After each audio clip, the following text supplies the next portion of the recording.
Gentleman is recognized for 2 minutes. Thank you, Mr. Speaker. I request unanimous consent to revise and extend my remarks. Without objection, so ordered. Thank you. Mr. Speaker, I rise today to speak on the conference report, H.R. 2647, the National Defense Authorization Act. And the members of the House Armed Services Committee are dedicated to supporting our service members and their families. And as such, this bill includes an appropriate increase in military pay and improves veterans' care.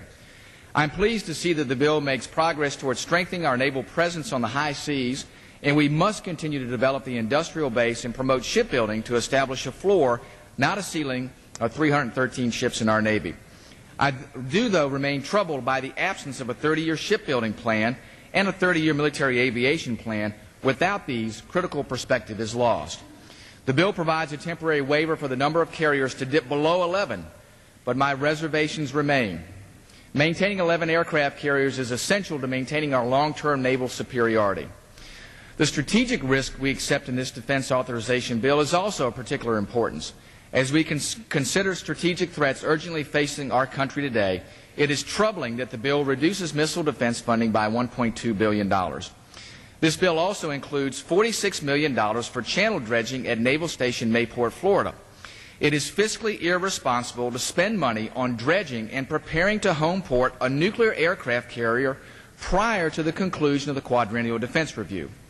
Unfortunately, the Senate also decided to provide to expand the federal jurisdiction over hate crimes.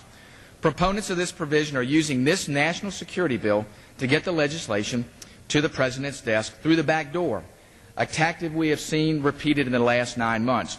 This bill is about national security, not social legislation. To use the circumstances of our sons and daughters in harm's way to legislate on social issues is unconscionable.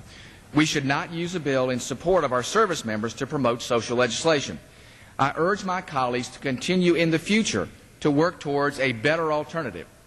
I'd like to thank my colleagues, Ranking Member McKeon and Chairman Skelton, for their work in bringing this bill to the floor.